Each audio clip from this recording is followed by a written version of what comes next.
नमस्कार, मैं मनोज कुमार। मालदीव के राष्ट्रपति मोहम्मद मुइज़्ज़ू भारत आ रहे हैं। राष्ट्रपति कार्यालय के मुख्य प्रवक्ता हीना वलीद ने मुइज़्ज़ू के दौरे की घोषणा ऐसे दिन की है जब प्रधानमंत्री नरेंद्र मोदी के खिलाफ अपमानजनक टिप्पणी के लिए जनवरी में निलंबित किए गए 2 कनिष्ठ मंत्रियों ने सरकार से इस्तीफा दे दिया था। इन मंत्रियों ने पहले नरेंद्र मोदी पर गलत टिप्पणी की थी, उसके लिए इनको मंत्री पद से इस्तीफा देना पड़ा था।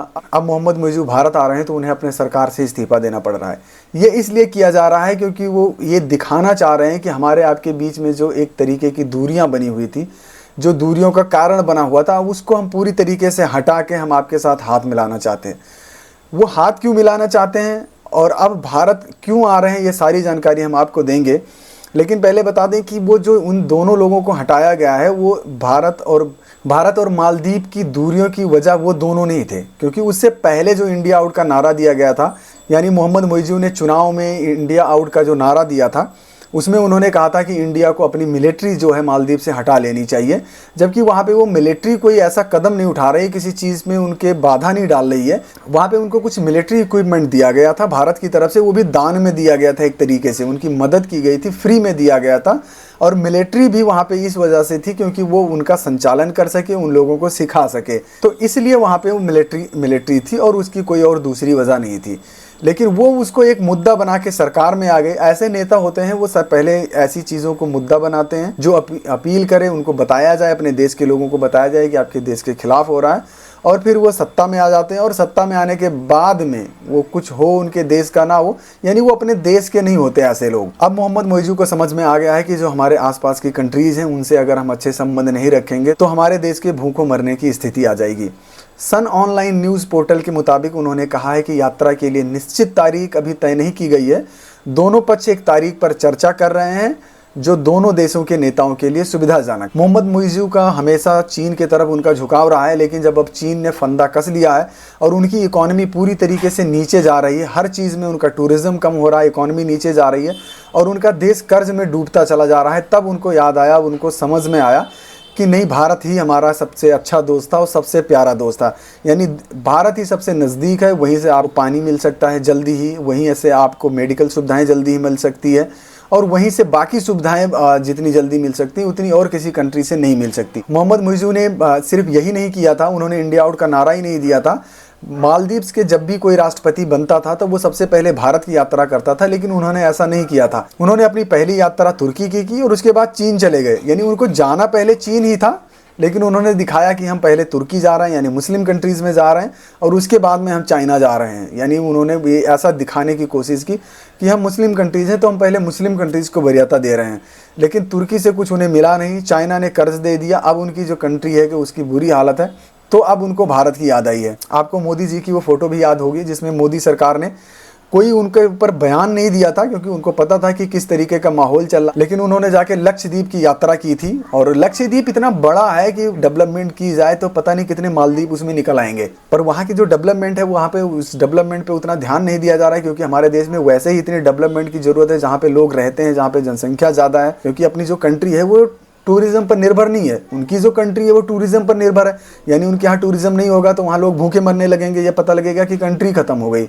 ऐसी स्थिति हमारे देश में होती तो हमारे यहाँ भी लक्षद्वीप में अब तक दुनिया इतने सारे द्वीप हैं कि मालदीव से भी बहुत अच्छे होते हैं और बहुत ही सुंदर होते हैं, जैसे कि गोवा आप जाके देख सकते हैं। पर हमारे यहाँ खेती से सब कुछ हो जाता है तो वहाँ पर इतना कोई ध्यान नहीं देता है। मालदीव के राष्ट्रपति मोहम्मद मुइज़्ज़ू ने मंगलवार को कहा कि देश में कर्ज की स्थिति के कारण वो कोई नई परियोजना नहीं शुरू कर सकते हैं। यानी इतनी बुरी स्थिति है कि अब वो कोई नई परियोजना शुरू नहीं कर सकते। इतने ही पैसे हैं कि जितने से वो लोगों को खाना पीना खिला सके, क्योंकि इस समय टूरिज्म नहीं होता है, तो वो लोगों को खाना पीना खिला सके, अपने देश को संचालन कर सके और उस देश की स्थिति को उसी स्थिति में रख सके। सिर्फ यही कर सकते हैं, यानी कोई नई चीज़ वो शुरुआत नहीं कर सकते। एक माले स्थित समाचार आउटलेट अधादू के अनुसार उन्होंने कहा कि आर्थिक स्थिति के बारे में जनता को गुमराह नहीं करना चाहते थे जो उनके प्रशासन को विरासत में मिली थी। यानी वो पिछली सरकार को अपने दोष दे रहे हैं कि उन्होंने सब कुछ बिगाड़ के रखा हुआ था, हमने कुछ नहीं बिगाड़ा था। लेकिन अब उनको समझ में आया है कि किस तरीके से व्यवस्था होनी चाहिए। मुइज़्ज़ू को अर्थव्यवस्था की वास्तविक स्थिति का खुलासा करना पड़ा, क्योंकि वो उन लोगों के दबाव में जो द्वीप समूह राष्ट्र की रुकी हुई परियोजनाओं के बारे में शिकायत कर रहे थे। यानी वहाँ के लोग बोल रहे थे कि हमारे यहाँ की परियोजना शुरू नहीं हो रही, हमारे यहाँ की परियोजना, जैसे अलग अलग यहाँ पे स्टेट्स होते हैं ऐसे अलग अलग वहाँ पे द्वीप हैं, कई सारे द्वीप मिला के एक मालदीव बना हुआ है।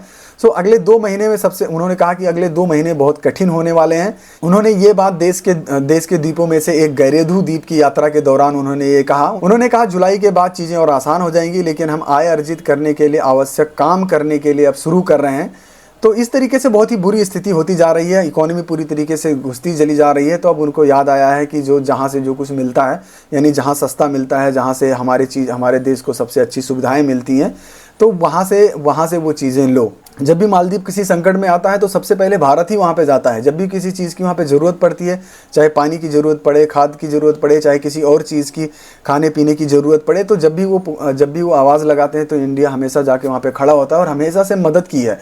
ये 1 साल की बात नहीं है, दशकों से उनकी मदद की जा रही है, और सिर्फ इसलिए कि वो हमारे साथ खड़े रहेंगे और हम उनके स्ट्रेटेजिक जो लोकेशन है वहाँ पे हमें कभी आने जाने की कोई रोक नहीं होगी, और वहाँ कोई और ऐसी कंट्री आके ना बैठ जाए जो हमारे ऊपर निगरानी करने लग जाए, जैसे कि चाइना। तो इस चीज़ को देखते हुए भारत चुप रहता है, पर वो इस चीज़ का फ़ायदा उठाने लगते हैं कि नहीं, भारत दब गया है तो अब इसके ऊपर और दबाव बनाओ। पर लोगों को और कहीं जगह मिलती नहीं है, बस जाके चाइना की गोद में बैठ जाते हैं।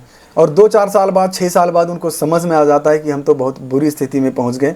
चाइना पहले चुपचाप उनको कंडीशन देता है कि भैया जो हम आपको लोन दे रहे हैं, जिस शर्त पर दे रहे हैं, वो आपको किसी को बताना नहीं है। उस देश की जो सरकार होती है उनके मंत्रियों को, उनके मुख्यमंत्री, राष्ट्रपतियों को, राष्ट्राध्यक्षों को उनको पैसे देती है, और फिर ज़्यादा रेट पर उनको कर्ज दे दो, फिर वो कर्ज के रूप में डूब जाए, फिर वो कुछ बोल नहीं पाएंगे क्योंकि उनको पैसे मिले हुए हैं। और फिर कंट्री इस तरीके से उसके जाल में फंस जाती है कि ना तो वो बोल पाती है, ना कुछ कर पाती है, और ना बाहर निकल पाती है, और ना फिर वापस लौट पाती है।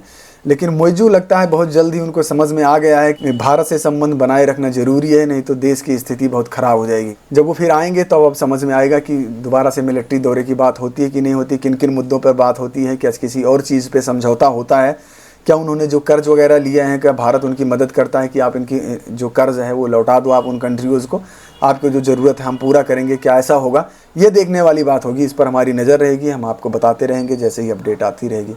नमस्कार।